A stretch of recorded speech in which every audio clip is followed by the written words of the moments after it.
안녕하세요. 오늘은 닭가슴살을 직접 제조하는 오박사닷컴처럼 축산물 가공업 등록 과정에 대해 알려드리려고 합니다. 오박사닷컴도 처음엔 OEM 제품으로 시작했지만 직접 제조 공장을 운영하기까지 저희도 많은 시행착오를 겪었어요. 이 영상을 통해 축산물 가공업 등록에 대한 여러분의 궁금증을 해결할 수 있을 것입니다. 그럼 시작해볼까요? 여기 날짜 보이시나요? 저희가 2020년도 말에 식육가공업으로 공장 등록을 했습니다. 이 허가증이 나오기까지 이런 쪽에는 아무런 지식이 없던 직원이 맨땅에 헤딩하면서 이룬 결과물이에요. 허가증 갖는 게 생각보다 쉽지 않았고, 경험담으로써 제조 공장 준비하신다면 그냥 판매만 하시는 걸 살포시 추천드릴게요. 그럼에도 무조건 제조를 해야겠다 하시는 분들은 이 영상 끝까지 시청하시고 따라하시면 됩니다. 일단 먼저 축산물 가공업에는 3가지 유형이 있어요. 그 중에서도 저희처럼 닭가슴살을 가공하여 제조하는 경우는 식육가공업에 해당합니다. 그리고 닭가슴살을 가공하지 않고 그냥 생닭가슴살 그대로를 소포장해서 판매하는 경우에는 식육가공업이 아닌 식육포장처리업을 신고하셔야 합니다. 저희가 신청할 당시에 부산 지역 같은 경우에는 식육포장처리업은 식육가공업보다는 한 단계 아래로 구청에서 처리가 가능했고, 식육가공업은 부산시청 관할 업무였습니다. 이제 내가 닭가공품을 팔기로 마음을 먹었다면 공장을 알아봐야 할 텐데요. 자가 공장이 있으면 제일 베스트이지만 그렇지 못할 경우에는 임대를 해야 할 텐데 식육가공업을 허가해주는 기준에 대해서 알려드릴게요. 일단 건축물의 용도가 제2종 근생이거나 공장으로 되어 있어야지만 가능합니다. 제일 중요한 부분이죠. 제1종 근생은 불가능합니다. 매물의 경우는 보통 포털에서 검색해서 많이들 보실 텐데 부동산 블로그들 보시면 건물의 용도는 대부분 다 적어두셨을 거예요. 만약 용도가 나와 있지 않다면 전화로 용도를 먼저 확인하고 제2종 근생이 아니거나 공장 용도가 아니라면 제끼셔야 합니다. 그리고 토지 이용 계획인데요. 이것 또한 보통 부동산에서 다 알려주실 텐데 그래도 우리가 미리 알고 대응하는 거랑 모르고 대응하는 거랑은 다르니까 알아두시면 좋을 것 같아요. 이렇게 어디에 공장을 할지 정했으면 관할시청에 전화를 해서 주소를 불러드리면서 어디에 식육가공업 허가를 내려고 한다. 혹시 이 위치에 등록이 가능한지 확인을 해달라고 하면 확인을 해주실 거예요. 그렇게 위치상으로는 OK가 되었다면 두 번째로 진행해야 할 상황인데요.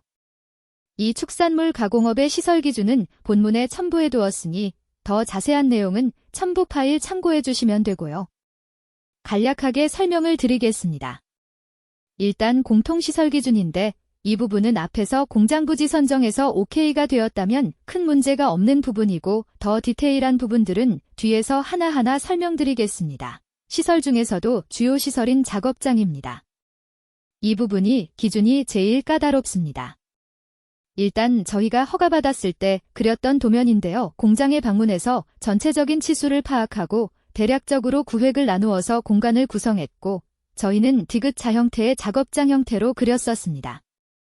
작업장 부분은 바닥 부분과 내벽, 천정 등이 기준이 까다로워서 제일 멘붕이었습니다. 근데 그 당시에는 너무 어렵게 생각했는데 지금 생각해보면 바닥의 배수가 잘 되도록 트렌치를 알맞게 깔고 그 다음에 바닥이 내수 처리가 되어 있어야 한다는 건데 그냥 쉽게 말해 물에 강한 소재면 되는 거예요. 바닥을 제조 공장 하는데 원목마루 같은 걸 깔지는 않잖아요. 타일이나 시멘트에 에폭시 처리 등을 해서 물에 강하게 하면 된다는 그렇게 쉽게 생각하시면 될 것 같아요. 그리고 벽 또한 마찬가지인데요. 벽은 바닥으로부터 5m까지는 밝은 내수성으로 되어 있거나 세균 억제용 페인트를 칠해야 하는데요. 이것 또한 쉽게 생각해서 대부분의 식품 공장들은 샌드위치 판넬로 구획이 나눠져 있을 텐데요. 그 샌드위치 판넬도 물에 강한 내수성입니다. 만약 판넬이 아니라면 세균 억제용 페인트를 사서 1m까지는 칠해져 있으면 되는 겁니다. 그리고 밝기의 경우는 220럭스 이상이라고 되어 있는데 220럭스의 감이 전혀 안 오실 텐데 밝으면 됩니다. 럭스미터라는 어플을 깔아서 현재 본인이 계신 사무실이나 집의 럭스를 확인해 보시면 한 400에서 500 정도 나올 것 같아요. 저희 사무실은 600대가 나오거든요. 그러니까 그냥 작업을 하기에 어두우면 안 된다는 개념 정도로 받아들이시면 될 것 같아요. 왜냐하면 저도 처음에 이 시설 기준을 봤을 때 너무 생소한 단어들이라 어렵게만 생각을 했거든요. 그래서 다른 분들은 그러지 않았으면 하는 마음이 커서 그래요. 그리고 당연히 오븐기 등을 두게 된다면 덕트 같은 환기시설을 설치해야 하고요. 쥐구멍 같은 게 있으면 그런 구멍을 막아서 드나들 수 없게 해야 하는 겁니다. 다음은 축산물 취급 시설 기준 부분인데요.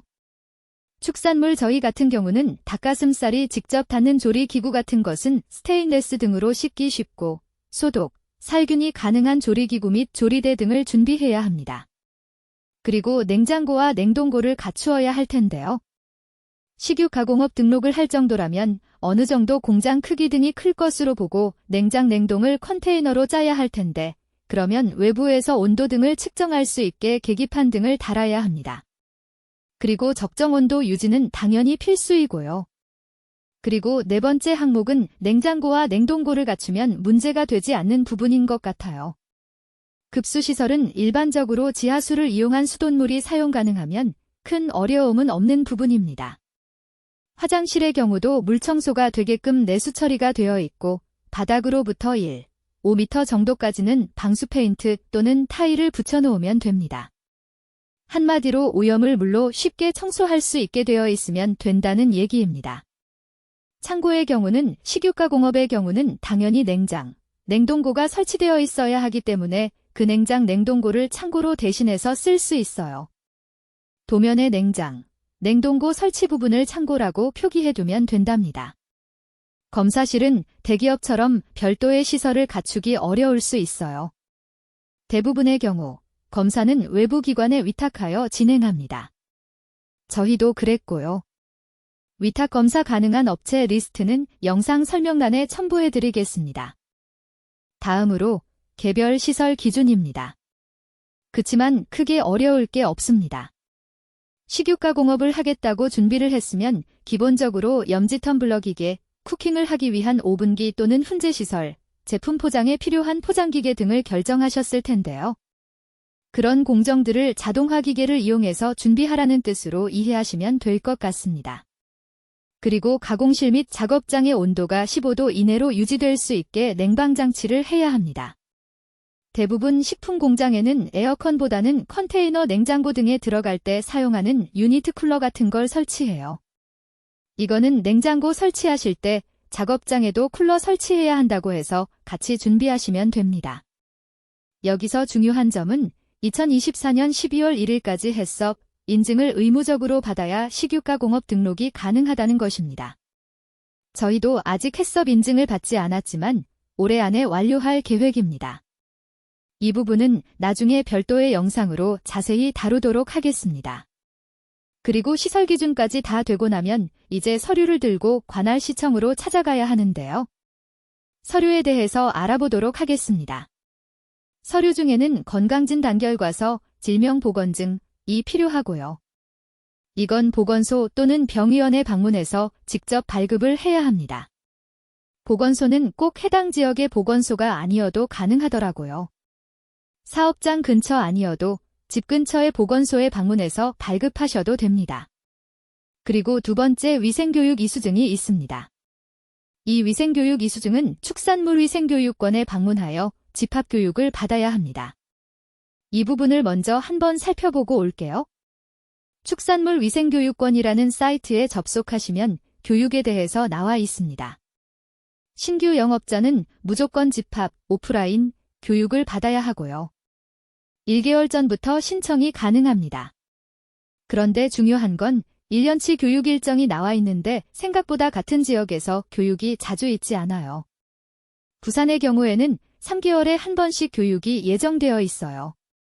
그러니까 내가 1월에 시설을 다 준비했지만 부산 교육은 제일 빠른 게 3월 달이에요. 그러면 3월까지 기다리거나 아니면 다른 지역으로 교육을 받으러 가야 하는 상황이 생깁니다. 그래서 저는 제일 먼저 이 교육 일정을 확인하고 미리 교육을 받는 게 중요하다고 생각해요. 교육을 받으러 가실 때는 교육비 3만 원과 신분증이 있으면 되고 당일 교육 이수하고 나면 수료증을 바로 주시니까 챙겨오셔서 제출 서류 전달 시 같이 전달해 주시면 됩니다. 그리고 나머지 서류들은 이제 앉아서 PC로도 준비가 가능한 것들입니다. 영업허가 신청서는 본문에 첨부해 두었고 신청서의 정보들을 기재하여 준비하시면 됩니다. 두 번째 제조방법 설명서도 본문에 양식 첨부해 두었는데 내가 만들고자 하는 제품의 제조방법에 대해서 기록하고 나머지 부분들은 내가 만들고자 하는 제품이 시중에 유통되고 있다면 그 제품들을 참고해서 작성하시면 조금 편하실 거예요. 식품안전나라에 들어가서 국내 식품 검색이라는 탭을 눌러서 내가 참고하고자 하는 제품의 제품명을 검색하면 정보가 나오니 참고하시면 됩니다.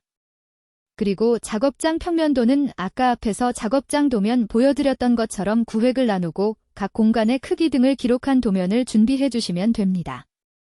그리고 임대차 계약서, 건축물 대장 이 부분은 정부24 홈페이지 들어가서 출력하시거나 부동산 사장님께 요청하시면 출력해 주실 수도 있을 거예요. 그리고 수질검사 성적서인데 이건 지하수 사용일 경우만 해당되는 거니 필요하신 분만 준비하시면 됩니다. 마지막으로 법인일 경우에는 법인 인감증명서, 등기부등본, 대표자 인감증명서 등이 필요한데요. 이 부분은 관할시청에 꼭 방문하시기 전에 한 번 더 확인해서 정확히 제출해야 할 서류가 무엇인지 확인하는 게 좋을 것 같습니다. 이렇게 준비만 해서 들어가면 시청에서 접수를 하시고 보통 일주일 이내로 실사를 나오십니다. 나오셔서 시설 점검하시고 그 이후에 이상이 없다면 등록증 발급을 허가해 주실 거예요. 시설 점검할 때가 제일 떨렸던 것 같아요. 혹시나 우리 나름대로는 비용을 투자해가면서 시설 기준에 맞춰서 준비했는데 안 되면 어쩌지 하고. 그래서 그때 당시에는 시청도 진짜 자주 들어가서 담당 주무관에게 계속적으로 여쭤보고 전화도 많이 드리면서 괴롭혔던 것 같네요. 이걸 준비하는 시기가 제가 만삭 때였는데 딱 등록증을 발급받고 공장 준비해놓고 출산 휴가를 떠났어요. 그때 당시 주무관님이 제가 만삭에 몸을 이끌고 계속 돌아다니니까 조금 더 좋게 봐주시고 빠르게 일 처리해주신 부분도 솔직히 없지 않아 있는 것 같네요. 여기까지가 식유가공업을 등록할 때의 전체 과정이었습니다. 이 정보가 여러분들께 도움이 되었으면 좋겠습니다. 하지만 솔직히 말씀드리자면 식품 제조 공장 운영은 정말 많은 일과 노력이 필요합니다. 저희가 처음 제조를 시작했을 때 주변에서 많은 분들이 만류하셨어요. 그 마음, 이제는 너무 잘 이해합니다. 실제로 운영하면서 경험한 어려움과 도전에 대해 다음 영상에서 더 자세히 이야기해 볼게요. 그럼 오늘 영상은 여기까지입니다. 여러분의 식유가공업 등록 과정이 순조롭길 바라며 다음 영상에서 뵙겠습니다. 감사합니다.